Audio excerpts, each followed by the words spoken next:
Now we come to about the most important thing you men will have to learn. The adjustment of a new pack saddle. You see, each saddle you put on a horse has to be adjusted to that particular horse's back.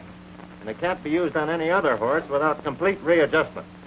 Now, the fit of a saddle is as important to a horse as the fit of a shoe is to a soldier. These pack saddles are made so that very little adjustments are necessary on the normal horse. However, this weight-bearing surface of the saddle has to conform perfectly with this, the weight-bearing surface of the horse's back.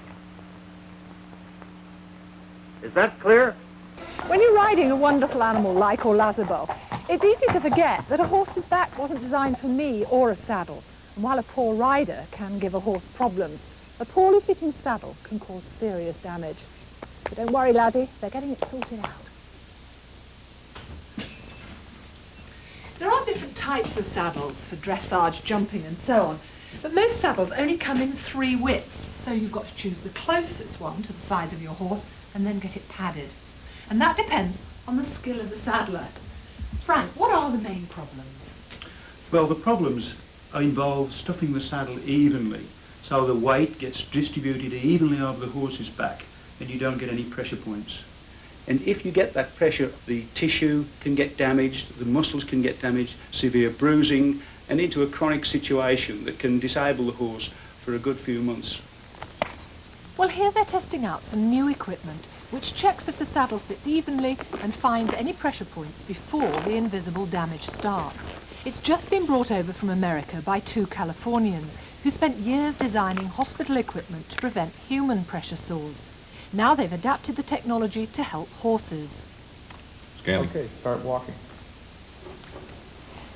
256 sensors are built into a rug under the horse's saddle. That's linked to a computer to give a pattern of the pressure points on the horse's back. The highest pressure shows up red and the lowest blue. Ideally, it should all be in the blue mauve range. Anything above that might reduce the horse's blood supply, which could lead to damage. Even an Olympic rider like Jane Bartle-Wilson on Pinocchio is bound to get some fluctuations. Now you can see the pressure distribution. You can see you're a little hollow in the middle here. See, now you're starting to move back on the other. The occasional spot of high pressure isn't serious. The damage comes from uneven pressure over long periods. We can see on this saddle that in the middle of the saddle there's very, very little pressure to no pressure at all. So it would be good to just put a little bit of stuffing in the middle of the saddle. Yeah. And that will lift the saddle up, which will relieve the pressure on that one side. Yeah, make it all equal, yeah. I don't know. Let's not beat around the bush, Robert. We need a saddle that fits. How are you different from every other Joe out there? That's what we want to know. Well, let me get my horse and I'll show you. Now, expert saddle fitters claim that you need to fit the saddle so it fits evenly on the horse's back. Now, to test that theory, we have molded a piece of plastic into a mirror image of this horse's back. Since the plastic is clear, we can actually see that it fits this horse perfectly. Okay, so now what we're going to do is put the plastic to test this idea if an even surface actually does what everybody says it does. So we've got that with a little bit of padding for the horse. Yeah, Robert, Okay. I'm seeing a Now lot you of see what's happened here? red. You've got a space in the middle here, and then you've got pressure top and bottom. That's called bridging. Okay. That's how you get the white hairs on the horse. But what's interesting is that was the one with the equal distribution. You So got it. You got it. That's the issue. not That's the working. issue, that what you've been told for all these years is false. So it doesn't matter if the saddle weight is evenly distributed, because when the rider gets in the saddle, it all changes. Exactly. Right? Develop this system? Yeah. I'm really shocked that I've been so misled by all the other saddle companies. I mean, not just me, everybody has been misled. Yeah, I was pretty shocked myself when I found out about it. I mean, I built this thing 10 years ago and started showing it to the saddle makers, and they've been ignoring it. So you mean to tell me they've known about this for 10 years? Well, they realized that if they were to use this, what would happen is that people would see that the saddles don't fit and they wouldn't buy the saddles. Very simple problem. So we're in this unusual situation where people are selling defective products. The consumer is not aware of the deception, and it goes on and on and on, and we've actually got a solution, and the saddle industry doesn't want to do anything to help. No wonder we couldn't find a saddle to fit. Well, you can see the problem. How are you going to fix it? Well, what I finally discovered is that, like most things that are solved today, is you apply mathematics one way or another.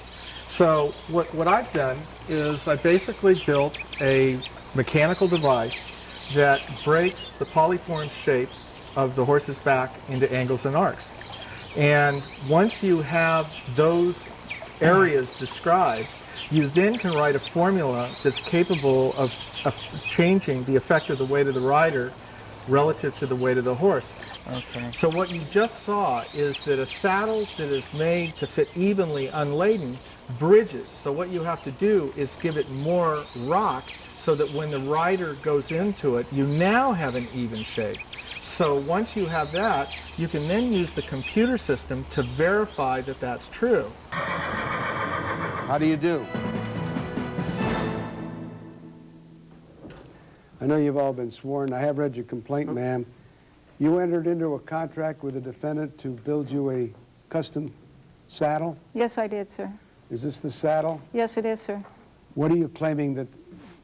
You're claiming a defect in the saddle? This saddle is a defective product, sir. Why is it defective? Saddle is defective because of the extremely poor fit. It injured my horse. My horse had to be laid off for 2 months. Is this your horse? Yes, it is, sir. You say it's a poor fit? Yes, it is, sir.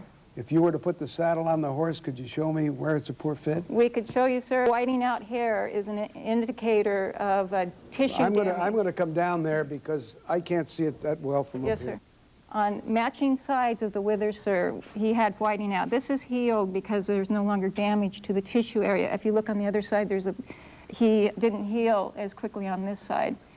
The more whiting out that the horse keeps, the more damaged the tissue area is. Okay. Are you willing to take the saddle back? So we're not talking about an offer. I'm asking you if you're willing to take the saddle back. Well, the saddle cannot be sold as new. It has obviously been used.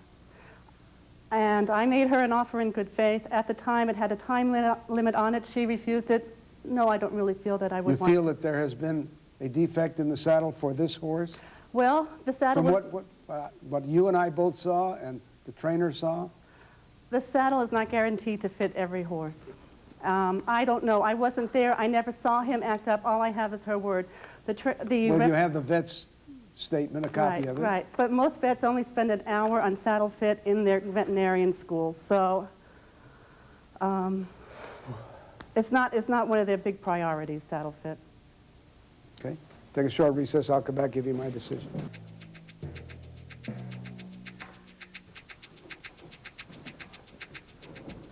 We have a written contract here between the parties. A saddle was to have been made for the plaintiff and was made. We have it here. I personally will admit that I'm not an expert on saddles, but I am trained, hopefully, to try and understand plain English, and I can observe. And it seems to me from the observations of watching the demonstration of the saddle on the horse, where the horse was claimed to have been injured, the letter from the vet, that there is liability for a breach of warranty of fitness. A thing must be fit for the purpose for which it was intended. I'm going to give you $3,412, which is the cost of the saddle. Thank you, sir. You're welcome. That's my judgment.